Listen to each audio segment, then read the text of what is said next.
Hello everyone, welcome to our YouTube channel offshore classes. जैसा कि आप सबको पता है कि हमने जो है क्वालिटी प्रैक्टिस सेशंस का हम यहाँ पर चला रहे हैं अपनी सीरीज़। और इसी सीरीज़ का आज जो हमारा रहेगा वो पार्ट 2 रहेगा। पार्ट 1 में हमने कुछ क्वेश्चंस देखे थे। आई होप कि आपको उनका कंटेंट और उनका एक्सप्लेनेशन ठीक लगा होगा। तो आज की इस वीडियो में हम पार्ट 2 करने जा रहे हैं हाईवे इंजीनियरिंग से ही रिलेटेड। तो चलिए स्टार्ट करते हैं हम आज की अपनी वीडियो। ये है हमारा प्रोफाइल और ये है हमारे पास पहला क्वेश्चन। देखिए क्वेश्चन नंबर 1 जो है वो पूछ रहा है हमसे, the length of national highway as per third 20 year road plan is given by. देखिए सबसे पहले हुआ क्या था, जब हमने लास्ट वाले में भी कहा था एक जयकर कमेटी बनी थी। जयकर कमेटी की रिकमेंडेशंस कुछ आई थी और उन रिकमेंडेशंस को फॉलो किया गया था। तो जब वो उनको फॉलो किया गया तो उसके बाद जो है 2020 ईयर के रोड प्लान बनाए गए। तो उनमें से जो पहला वाला रोड प्लान था वो था नागपुर वाला। ठीक है, वो कब से कब कहाँ से कहाँ तक था? वो था 1943 से लेकर 1961 तक। ये 18 साल ही चला था, लेकिन प्रपोज ये पहले 20 ईयर्स का था। उसके बाद सेकंड आया मुंबई वाला, या बॉम्बे आप कह सकते हैं। तो थर्ड वाला आया था लखनऊ। ये वाला आया था 1961 से 1981 तक। और थर्ड वाला आया था 1981 से लेकर 2001 तक। देखिए ये आपस मतलब खुद में ये 3 क्वेश्चन है, इनमें से कोई भी क्वेश्चन आपसे पूछ सकते हैं। तो यहाँ पर आप हमें बता दीजिए। आप देखिए ये जो बोल रहा है थर्ड रोड प्लान, थर्ड यानी कि लखनऊ वाला, तो इसमें कहा गया था कि लेंथ ऑफ नेशनल हाईवे आप कितनी रखनी है आपने। ठीक है, तो उसके लिए हम यहाँ पर बताएंगे। ठीक है, तो किसका पूछा गया हमें? नेशनल हाईवे का। ये देखना है आपने, एक तो इन्होंने नेशनल हाईवे का रिकमेंड किया था कि कितनी रखनी है, और साथ ही साथ जो है इन्हें स्टेट हाईवेज की भी रखी थी। तो नेशनल हाईवेज के लिए इन्हें रखा था फॉर्मूला जो था वो था नेशनल हाईवेज के लिए area of the country divided by 50। ठीक है, ये था हमारे पास नेशनल हाईवेज के लिए। तो यहाँ पर ऑप्शन नंबर बी जो है वो करेक्ट हो जाएगा। अगर यहाँ पर स्टेट हाईवेज का पूछ लेता तो याद रख लेना, स्टेट हाईवेज का आता है area of the state upon 25। ठीक है, तो देखना है हमने कि नेशनल हाईवे पूछ रहा है या स्टेट हाईवे पूछ रहा है। अगर नेशनल हाईवे पूछ रहा है तो रिकमेंड किया गया था एरिया अपॉन 50 से आप रखिए, और अगर स्टेट हाईवे है तो एरिया अपॉन 25। तो ये देखिए पूछा गया है ईयर्स 2000 में। तो ऐसा नहीं है कि मतलब ऐसा कोई क्वेश्चन था जो कभी आ ही नहीं सकता है। तो बिल्कुल मतलब रिलेटेड कंटेंट हम यहाँ पर प्रोवाइड करेंगे। नेक्स्ट बात करते हैं हम। नेक्स्ट क्वेश्चन जो है हमारा वो है, the total length in kilometre of the existing national highways in India is in the range of. देखिए मुझे अलग अलग सोर्सेज से क्वेश्चन को कलेक्ट करना पड़ता है, तो इसलिए किसी में फॉन्ट ऐसा होगा, किसी में ऐसा होगा, क्योंकि उतनी एडिटिंग मुझे अभी आती है नहीं। ठीक है, तो पूछा गया है कि टोटल लेंथ जो है एग्जिस्टिंग नेशनल हाईवेज की इंडिया में वो किस रेंज में है। ठीक है, देखिए अब थोड़ा सा पुराना क्वेश्चन है 1999 का, लेकिन क्वेश्चन से मेरा मतलब ये था, इसको इंक्लूड करने का मतलब ये था कि आप आइडिया लगा सकते हैं कि कैसे कैसे क्वेश्चंस आपको देखने को मिल सकते हैं। ठीक है, अब मान लिया आपने सारी की सारी हाईवे पढ़ ली है, लेकिन ऐसा वाला क्वेश्चन आपने स्किप किया। अगर गेट में ये क्वेश्चन पूछ सकता है वो 1999 में ही सही, तो आज 2023 में क्यों नहीं पूछ सकता है ये कोई जेई या स्टेट का कोई एग्ज़ाम में क्यों नहीं पूछा जा सकता? मुझे आप ये बताइए।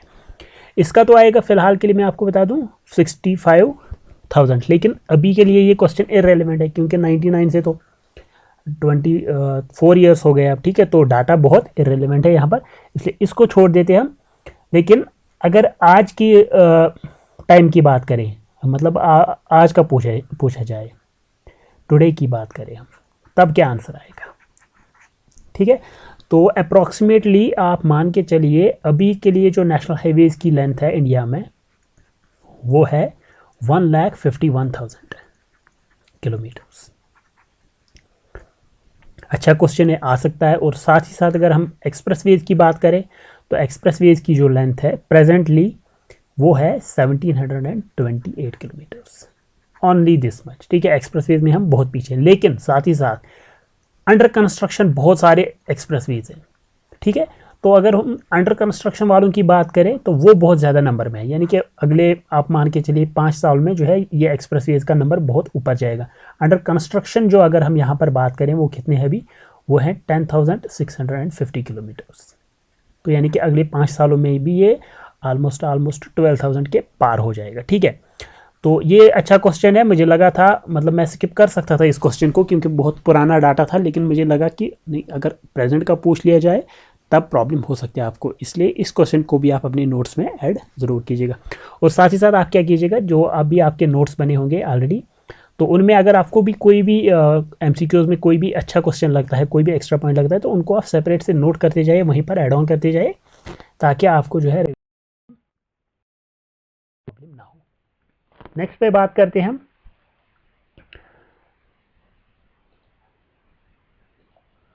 if the ruling gradient on any highway is 3%, the gradient provided on the curve of 300 meter radius is। तो पूछा गया है कि अगर अच्छा gradient provided, okay compensated gradient है,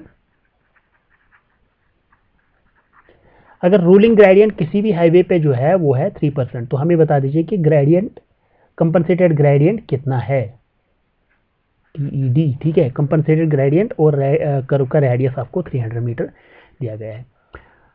तो देखिए क्या होता है कंपनसेटेड ग्रेडियंट। कंपनसेटेड ग्रेडियंट होता है हमारे पास ruling gradient minus grade compensation. ठीक है, तो यहाँ से क्या है हमारे पास, रूलिंग ग्रेडियंट तो हमारे पास दिया हुआ है 3%। ठीक है, उसके बाद आप ग्रेड कंपनसेशन निकालेंगे।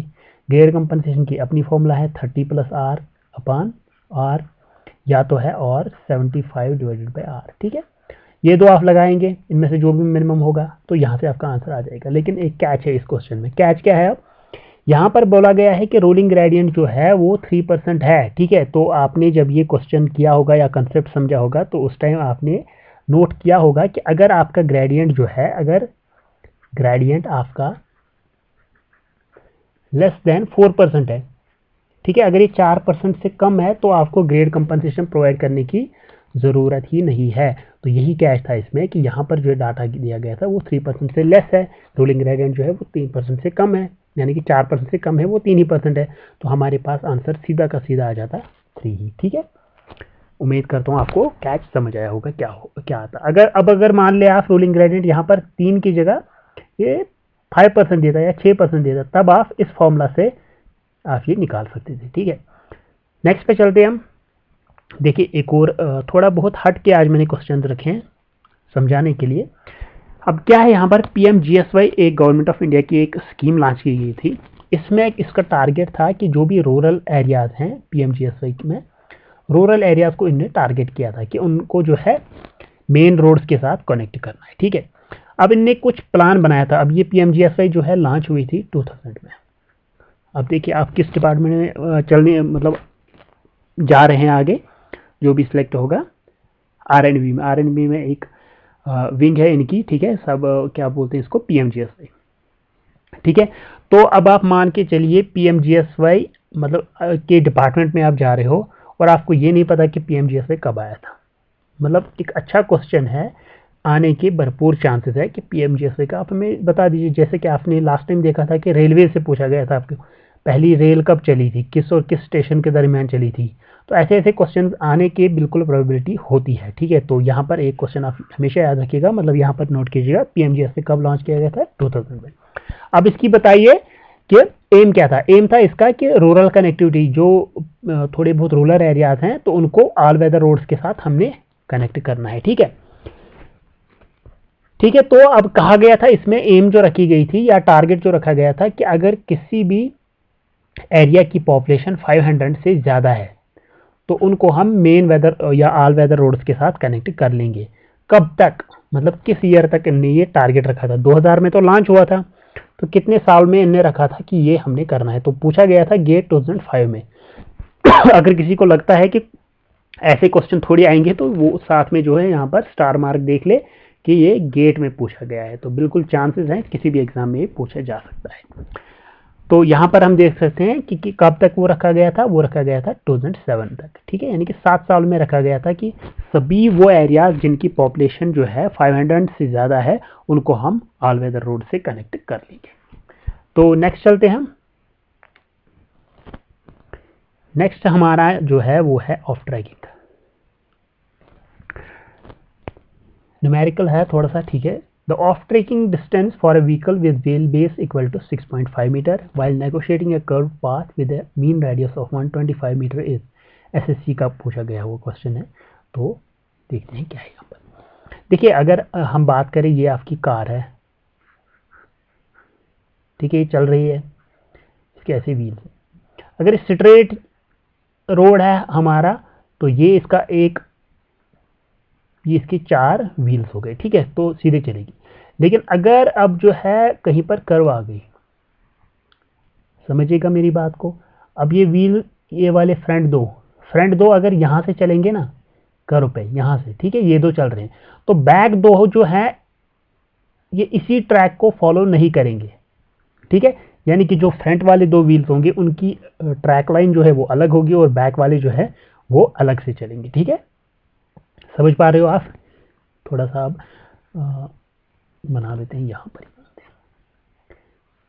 ऐसे कर्व है आपकी, यानी कि अगर ये 2 फ्रंट वाले हैं तो ये 2 जो है बैक वाले, इनकी जो है ट्रेजेक्ट्री अलग अलग रहेगी, ठीक है। तो उस टाइम क्या होगा, जब फ्रंट वाले व्हील जो है वो अलग रास्ते से जा रहे हैं, मतलब उनका लाइन ऑफ एक्शन अलग ही है, और बैक वालों का दूसरा है, तो उस टाइम क्या है, वहां पर हमने एक्स्ट्रा रोड प्रोवाइड करना पड़ता है, ठीक है, कर्व पे, तभी आपको थोड़ा बहुत जो है एक्स्ट्रा रोड देखने को मिलेगा। तो उस एक्स्ट्रा वाले पोर्शन को हम बोलते हैं ऑफ ट्रैकिंग, यानी कि उसी का हम नाम हमने रखा ऑफ ट्रैकिंग डिस्टेंस। तो अब वो बोल रहा है कि कितनी होगी यहाँ पर, ताकि कर्व पाथ को नेगोशिएट किया जाए, ठीक है। तो देखते हैं ऑफ ट्रैकिंग जो होता है उसकी फॉर्मूला आपको याद होगी। ऑफ ट्रैकिंग जो होता है वो होता है of tracking is equal to L square upon 2r। L square upon 2r, तो एल स्क्वायर यहाँ पर आएगा, व्हील बेस जो रखा गया है 6.5 into 6.5 divide by 2 into radius जो है वो है हमारे पास 125, ठीक है। तो ऑलमोस्ट आप ये मान के चलेगा, ये 65 और ये 125, तो ये ऑलमोस्ट 1/2 आएगा, 1/2 और ये आएगा 3.2, 3.2 और 2, तो ये 3.2 और 2 फिर 0, तो ऑलमोस्ट 0.19 के करीब करीब 0.20 मान ले। इसके अराउंड हम देखते हैं कौन सा ऑप्शन है हमारा, मतलब इससे ज़्यादा नहीं आएगा, 20 तो 23 तो ज़्यादा हो गया 17, ठीक है। फिर भी आप चेक कर लेना एग्जैक्ट कैलकुलेशन में कि कितना आएगा, ठीक है। तो देखो एक और बात यहाँ पर मैं आपको समझाना चाहता हूँ। देखिए एसएससी जेई का क्वेश्चन है, यानी कि कैल्सी इसमें अलाउड नहीं है। जब कैल्सी अलाउड नहीं है तो आपको ये कैलकुलेशन करनी है, ठीक है। इसका मैंने क्या किया था, इसका मैंने मान लिया था ये 65 है और ये 130 है, तो ये आपस में 1/2 बन गया था रेशो। फिर मुझे पता ही है कि इसका डिवाइड बाई 10 होना है, तो उसी तरीके से मैंने इसको थोड़ा बहुत सॉल्व करने की कोशिश की। आप भी कोशिश कीजिएगा इसकी। नेक्स्ट चलते हैं हम।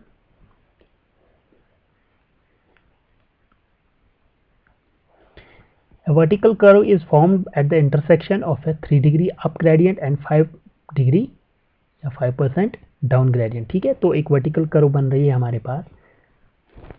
कर्व कैसी बन रही है, ये एक अप ग्रेडियंट है, उसके बाद ये डाउन ग्रेडियंट आ रहा है, तो ये बन गया हमारे पास एंगल, ठीक है, यानी कि डायरेक्शन चेंज ये है वो बन गई। अब ये अप ग्रेडियंट जो है, ये अप ग्रेडियंट और ये डाउन ग्रेडियंट। अप ग्रेडियंट कितना रखा गया है 3% और डाउन वाला है 5%, ठीक है। इतना समझ आया? अब यानी कि ऐसी हमारी ट्रेजेक्टरी बनेगी। तो provide a non passing side distance, तो साइड डिस्टेंस रखी गई है हमारे यहाँ पर, side distance 128 metres. The length of the curve, length हमें बता दीजिए कितनी रहे, ठीक है। तो देखिए यहाँ पर मैं लिख लेता हूँ, n1 जो है हमारे पास वो कितना है +3, ठीक है, क्योंकि अप ग्रेडियंट है। उसके बाद n2 जो है हमारे पास वो है डाउन ग्रेडियंट है, तो -5। तो फॉर्मूला क्या होती है हमारे पास, लेंथ ऑफ कर्व की फॉर्मूला होती है NS² अपॉन 4.4, ठीक है। या दूसरी एक फॉर्मूला भी होती है इसमें वो क्या होती है 2S minus 4.4 divided by n, ठीक है। अब दो में से कौन सी लगानी है, अब ये भी एक क्वेश्चन है, तो लेकिन फिलहाल हम पहली वाली लगा लेते हैं। तो एल क्या आएगा हमारे पास, एन, तो हम पहले एन कैलकुलेट करते हैं। तो एन क्या आएगा हमारे पास, मॉड ऑफ +3, उसके बाद -5, ये आ गया हमारे पास, ये हो गया 3 + 5, ठीक है। तो ये बन गया हमारे पास 8, ठीक है। तो यहाँ पर लिख लेंगे हम 8%। तो 8% को हम कैसे लिख सकते हैं, 8% हो गया 0.08, ठीक है। 8 नहीं लिखना है, 8% है। इंटू एस स्क्वायर, एस का स्क्वायर यानी कि 128 इंटू 128 डिवाइडेड बाई 4.4, ठीक है। अब इसको सेम आप अप्रोक्सीमेशन से सॉल्व करने की कोशिश कीजिएगा कि 44 इंटू 3 ऑलमोस्ट ये 128 आता है। तो उस तरीके से आप इसको सॉल्व कीजिए। मैं यहाँ पर कैलसी की मदद ले रहा हूँ क्योंकि एग्ज़ाम आपका है, मेरा नहीं है। ये आ रहा है हमारे पास, okay, this is coming out to be 298 metres, यानी कि क्वेश्चन ठीक है। लेकिन यहाँ पर कैच हो सकता है, फिर एक बार देखिए अब क्या मतलब कैच कैसे मैं बोल रहा हूँ, आपका ऑप्शन तो मैच हो गया, लेकिन एक बार आप सोच लीजिएगा। देखिए यहाँ पर क्या है, ये वाली फॉर्मूला जो होती है L = n² ये कब है वैलिड, अगर आपकी जो लेंथ है वो ग्रेटर देन है साइड डिस्टेंस से। तो लेंथ कितनी आई हमारे पास 298, जो कि ग्रेटर है किससे, 128 मीटर से। तो हमारी जो फॉर्मूला हमने लगाई थी ये सही है बिल्कुल। तो ये वाला ऑप्शन ठीक है। अगर ये लेस आती इससे, तब हम क्या करते, तब हम ये वाली फॉर्मूला यूज करते हैं, ठीक है। समझ आ गया आपको कि कौन सी फॉर्मूला कब लगानी है, आई होप समझ आ गया। नेक्स्ट पे चलते हैं हम। The camber provided on A sloping road is 1 in 48, which of the following is the rolling gradient. Camber जो है प्रोवाइड किया गया है। देखिए कैम्बर क्या होता है, सेंट्रल वाला पोर्शन जो है रोड्स का वो थोड़ा बहुत हम रेज करते हैं, ठीक है, ताकि जो है इस पे जो है रेन वाटर या जो भी पानी आ रहा है सड़क पे हमारी रोड पे, तो वो इजीली ड्रेन ऑफ हो जाए। ऐसे वो ड्रेन ऑफ हो जाएगा। अब वो ड्रेन ऑफ हो गया है, यहाँ से तो रहा नहीं, लेकिन वो यहाँ पर पहुँच जाएगा साइड ड्रेन में। अब अगर साइड ड्रेन में ही रहा वो, तो क्या फ़ायदा है, तो साइड ड्रेन में भी लॉन्गिट्यूडनल स्लोप तो देना ही पड़ेगा ना, ताकि वो आगे निकल जाए, ठीक है। तो अब वही लॉन्गिट्यूडनल स्लोप हमसे यहाँ पर पूछा गया है कि वो कितना देना है आपने। अगर सिर्फ आपके पास डाटा दिया गया हो कैम्बर का, वो कितना है 1 in 48, ठीक है, और पूछा गया है रूलिंग ग्रेडियंट, तब आप जो है अप्रोक्सीमेट फॉर्मूला हमारी ये है, रूलिंग ग्रेडियंट होता है 2 इंटू कैम्बर, ठीक है। 2 इंटू कैम्बर यानी कि 2 इंटू 1/48, यानी कि वो आता है हमारे पास 1/24, ठीक है। 1 in 24 हमारे पास आंसर आ गया। तो 15 मिनट्स हमने रखा था टारगेट ऑलमोस्ट, तो उतना हो गया है हमारा। तो आप जो है इस चैनल को सब्सक्राइब कीजिए अगर आपको क्वालिटी अच्छी लगती है, हमारे ये यहाँ पर कोशिश जो ठीक लगती है। और साथ ही साथ फिर वीडियोस को लाइक कीजिए और टेलीग्राम से जुड़िए, हमारे डिस्क्रिप्शन में आपको लिंक मिल जाएगी। तो मिलते हैं नेक्स्ट वीडियो में, तब तक के लिए गुड बाय।